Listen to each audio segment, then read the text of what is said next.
जो भी काम हम करते हैं, अगर हमें उस काम को करने का क्या फायदा है ये पता होगा और उस काम करने के लिए क्या नियम कानून है वो पता होगा, तो हम काम को सही अच्छे तरीके से कर सकते हैं। जो काम आज आप कर रहे हैं ये काम है सेल्स, यानी कि सेल्स का मतलब क्या होता है पहले तो समझना ये जरूरी है। और सेल्स के लिए यानी कि कोई भी प्रोडक्ट बेचने के लिए उसके क्या रूल होते हैं वो समझना जरूरी है। तो अगर ये दो चीजें आप समझ जाएंगे तो सेल्स में कभी आप मार नहीं खाएंगे। सेल्स अपने आप आपकी बढ़ती चली जाएगी और आपके जो प्रोडक्ट हैं वो अपने आप बिकते चले जाएंगे। जो भी दर्शक आज मेरी ये वीडियो देख रहे हैं तो आप सभी कहीं ना कहीं सेल्स से जुड़े हुए हैं। सेल्स का मतलब होता है कि अपना प्रोडक्ट बेचना। देखिए, एक होता है खरीदार और एक होता है बेचने वाला। तो जब बेचने वाला अपना प्रोडक्ट किसी को बेच देता है और उससे पैसे लेता है तो इस प्रक्रिया को सेल्स कहते हैं। तो आप भी कहीं ना कहीं सेल्स से जुड़े हुए हैं। हमारा जो चैनल है वो सेल्समैन के लिए है, इंश्योरेंस एडवाइजर के लिए, उन लोगों के लिए जो कहीं ना कहीं सेल्स में आगे बढ़ना चाहते हैं। किन किन तरीकों को यूज करके आप सेल्स में आगे बढ़ सकते हैं वो सब हमारे यूट्यूब चैनल पर दिया हुआ है। तो आप कोई भी प्रोडक्ट अगर बेचते हैं उसके लिए आपके पास कस्टमर होना चाहिए। जब आप सामने वाले के पास जाते हैं उसको आप एक प्रोडक्ट देते हैं और उसके बदले आप उससे पैसे लेते हैं, तो इसको बोलते हैं सेल्स। तो आप अगर इंश्योरेंस में हैं तो भी आप इंश्योरेंस प्रोडक्ट बेचते हैं, यानी कि आप जो प्रोडक्ट लेकर जाते हैं वो प्रोडक्ट आप उसको बेचते हैं और उससे पैसे लेते हैं। आप अगर डायरेक्ट मार्केटिंग कंपनी में हैं तो भी आप अपना कोई प्रोडक्ट लेकर जाते हैं और उससे पैसे लेते हैं। एक मेडिकल स्टोर जो मेडिकल शॉपकीपर है वो दवाई बेचता है और वो पैसे लेता है। तो हर कोई आज की डेट में कुछ ना कुछ प्रोडक्ट बेच रहा है। कोई भी प्रोडक्ट, मोबाइल शॉप पर जाते हैं वहां पर मोबाइल सेल होता है, आप इलेक्ट्रॉनिक शॉप पर जाते हैं वहां इलेक्ट्रॉनिक आइटम सेल होते हैं। तो कुछ ना कुछ प्रोडक्ट ऑनलाइन या ऑफलाइन आप सेल करते हैं। आप जानते हैं कि हम सेल्स में कैसे महारत हासिल कर सकते हैं, क्या वो नियम है सेल्स के जिन रूल्स को हमें फॉलो करना चाहिए। अगर हमने ये जान लिया तो हम वो सारे रूल एंड नियम जो भी कानून है उनको फॉलो करते जाएंगे जो सेल्स के कानून है। कानून का मतलब सेल्स के नियम है और नियम आपको समझना जरूरी है। आज इस वीडियो में मैं आपको 10 ऐसे रूल बताने वाला हूं सेल्समैन के लिए। अगर आपने ये 10 रूल समझ लिए और इन रूल्स को आपने फॉलो किया, कल से ही आप फॉलो करना स्टार्ट कर दीजिए, तो आप देखिए कि आप पर इसका क्या प्रभाव पड़ेगा। आप सेल्स में कैसे एक एक सीढ़ियां चढ़ते चले जाएंगे और आप सेल्स में महारत हासिल कर सकते हैं। तो सबसे पहले दोस्तों, कंपनी में आप किसी में भी हो इससे फर्क नहीं पड़ता है, बस सेल्स के नियम समझना जरूरी है। पहला नियम है, आप जो भी प्रोडक्ट बेच रहे हैं, जो प्रोडक्ट आप मार्केट में बेचने के लिए जा रहे हैं, सामने वाले को उसके बारे में बताने जा रहे हैं, आपको सबसे पहले उसको समझना जरूरी है। उस प्रोडक्ट की एक एक फीचर समझना जरूरी है, उसके एक एक बेनिफिट समझना जरूरी है, उसके बारे में पूरी डिटेल में आपको जानना जरूरी है। अगर आप एक डिटर्जेंट पाउडर लेकर जाते हैं तो आप सामने वाले को एक डेमो देकर दिखाएंगे कि देखिए हमारा जो ये पाउडर है, ये पाउडर इतने अच्छे कपड़े साफ करता है, इस तरीके से ये डस्ट अंदर से डस्ट निकाल देता है, आप उसको डेमो करके दिखाएंगे। अगर आप कोई वैक्यूम क्लीनर लेकर जा रहे हो मार्केट में तो आप वैक्यूम क्लीनर का डेमो करके दिखाएंगे। आप सामने वाले को दिखाएंगे कि उसकी जो भी सबसे गंदी जगह है उस पर आप जाएंगे और वैक्यूम क्लीनर से साफ करके दिखाएंगे कि देखिए वैक्यूम क्लीनर से ये जो डस्ट थी ये डस्ट अंदर से निकल के आई है। तो वो कैसे आप बता पाएंगे? वो आप तभी बता पाएंगे जब आप उसको पहले खुद यूज करेंगे, जब आपको उसके सारे फीचर्स पता होंगे, जब ही आप उसके बारे में जान सकते हैं।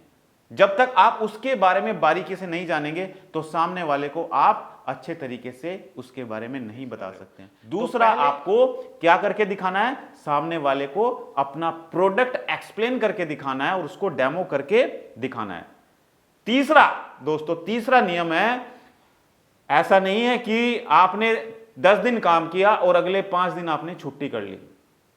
क्योंकि अक्सर मैं देखता हूं और बहुत सारे लोगों से मैंने बात भी की है, यही प्रॉब्लम आती है सेल्समैन के साथ में कि अगर आप कोई पार्ट टाइम काम कर रहे हो सेल्स में तो 10 दिन आप काम करेंगे, 5 दिन आप बीच में छुट्टी मार देते हैं।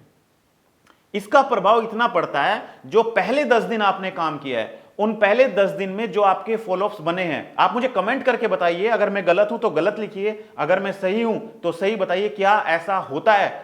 अगर आपने पहले 10 दिन मेहनत से काम की, आपके 10 दिन मेहनत करने के बाद 20 फॉलोअप बने, वो जो फॉलोअप बने आपके, अगर आपने अगले 5 दिन या 10 दिन काम नहीं किया, तो जब आप 10 दिन की छुट्टी करने के बाद वापस काम पर आएंगे तो जो पहले फॉलोअप बने थे उनमें से आधे फॉलोअप खराब हो जाएंगे।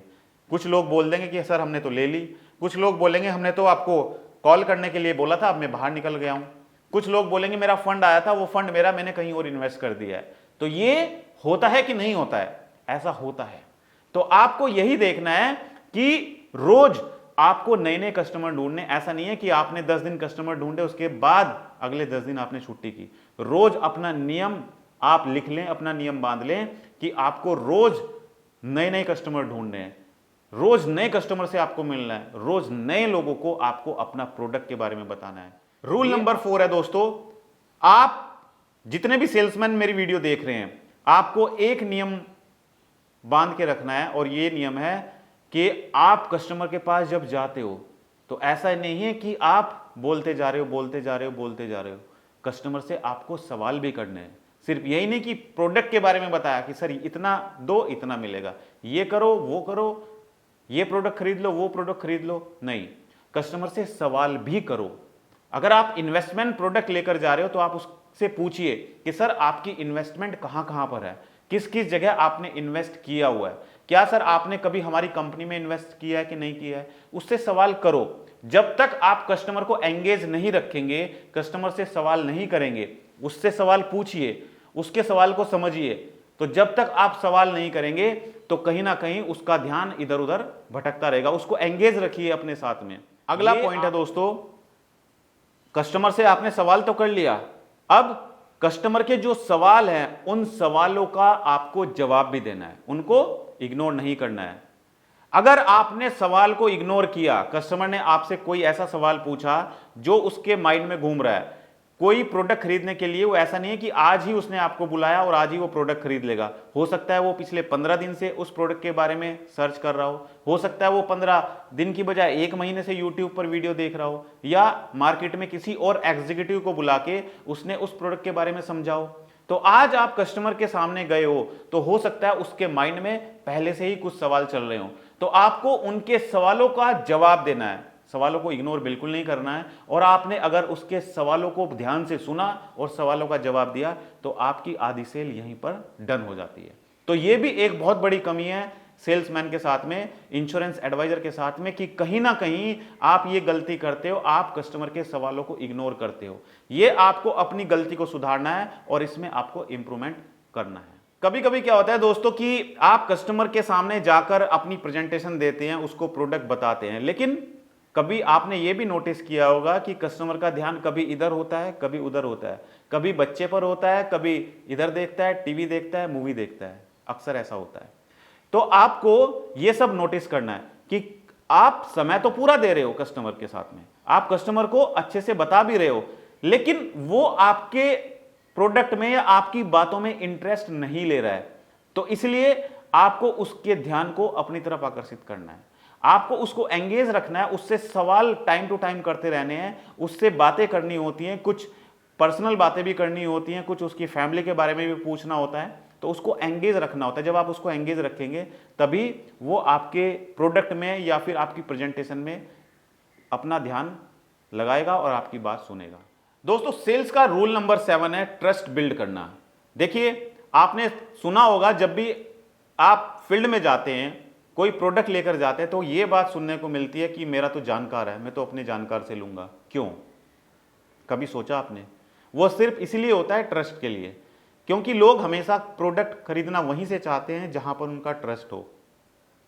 तो जब भी आप कस्टमर के पास जाते हैं, मैंने एक चीज नोटिस की है कि बहुत सारे सेल्समैन ऐसे ही चले जाते हैं, वो देखने में प्रोफेशनल नहीं लगते हैं, उनके पास ना तो आई कार्ड होता है, ना ही विजिटिंग कार्ड होता है, ना ही उनकी कम्युनिकेशन स्किल अच्छी होती है, ना ही उनकी बॉडी लैंग्वेज अच्छी होती है। तो आपको करना क्या है? आपको ट्रस्ट बिल्डअप करना है, क्योंकि अगर कोई आपसे प्रोडक्ट खरीदेगा तो वो क्यों खरीदेगा आपसे? जब उसका कोई जानकार है, वही प्रोडक्ट वो बेच रहा है, या उसके पास में कोई शॉप है, वहां पर वो प्रोडक्ट मिल रहा है, तो वो आपसे क्यों खरीदेगा? जब आप अपना ट्रस्ट बिल्डअप करोगे, जब उसको आप पर विश्वास होगा। और ट्रस्ट बिल्ड कैसे होगा?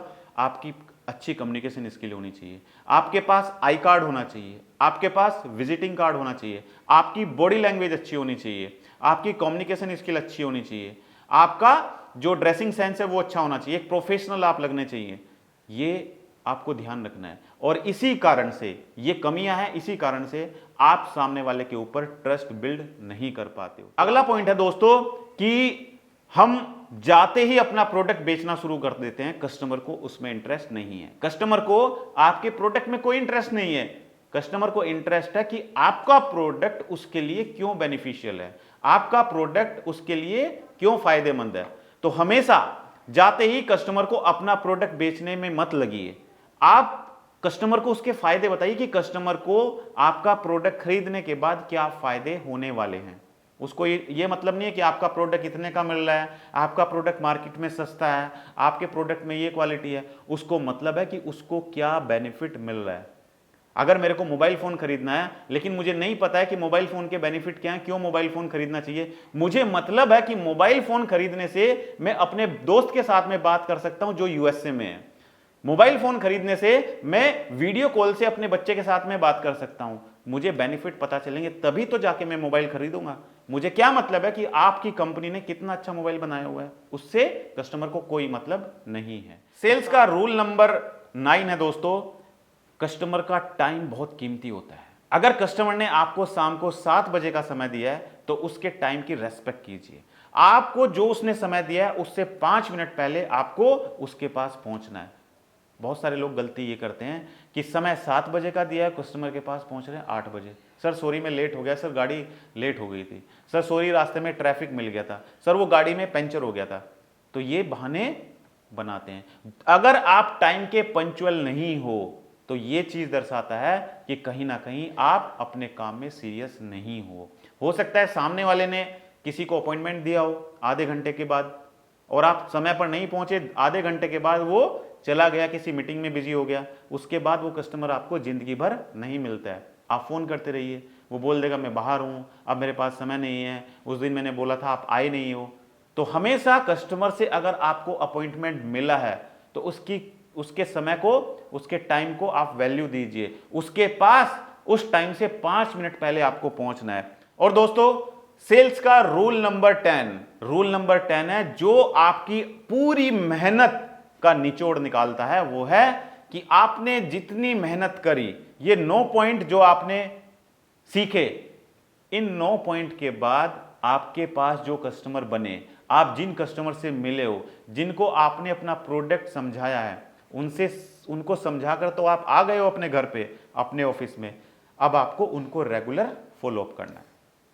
आप कस्टमर को अगर रेगुलर फॉलोअप करोगे, उसने जिस दिन बोला है उस दिन उसको कॉल कीजिए, उसने जिस दिन आपको बोला है कि उस दिन मुझे इस टाइम पर कॉल कीजिए, तो आप उसको अपने डायरी में नोट कर लीजिए, अपने मोबाइल में रिमाइंडर लगा लीजिए कि अगर उसने इस दिन बोला है तो इस दिन मुझे उसको फॉलोअप कॉल करनी है। ये बहुत बड़ा सेलिंग मिस्टेक करते हैं आप लोग कि आप कस्टमर को टाइम पर फोन नहीं करते हो, उसको रेगुलर फॉलोअप नहीं करते हो। तो दोस्तों ये जो आपने 10 रूल सीखे सेल्स के, अगर कोई भी सेल्समैन जो प्रोडक्ट बेचता है वो इन 10 रूल को फॉलोअप करेगा तो सेल्स में कभी वो मार नहीं खाएगा, सेल्स में कभी वो पीछे नहीं हटेगा और सेल्स की वो सीढ़ियां चढ़ता चला जाएगा जिसमें वो एक दिन उस मंजिल तक पहुंच पाएगा जिसको वो प्राप्त करना चाहता है। तो दोस्तों अगर आपको मेरा वीडियो अच्छा लगा तो वीडियो को लाइक कीजिए और सब्सक्राइब कीजिए हमारे YouTube चैनल को, और अगर आप हमारी वीडियो हमारे फेसबुक पेज पर देख रहे हैं तो हमारे फेसबुक पेज को लाइक कीजिए और फॉलो कीजिए। और हाँ भूलिएगा नहीं, सभी सेल्समैन के लिए मैं अपना YouTube और फेसबुक लाइव प्रोग्राम लेकर आता हूं संडे रात ठीक 9 बजे। तो आप अपने सवाल मुझसे पूछ सकते हैं संडे रात ठीक 9 बजे हमारे YouTube चैनल और फेसबुक पेज पर।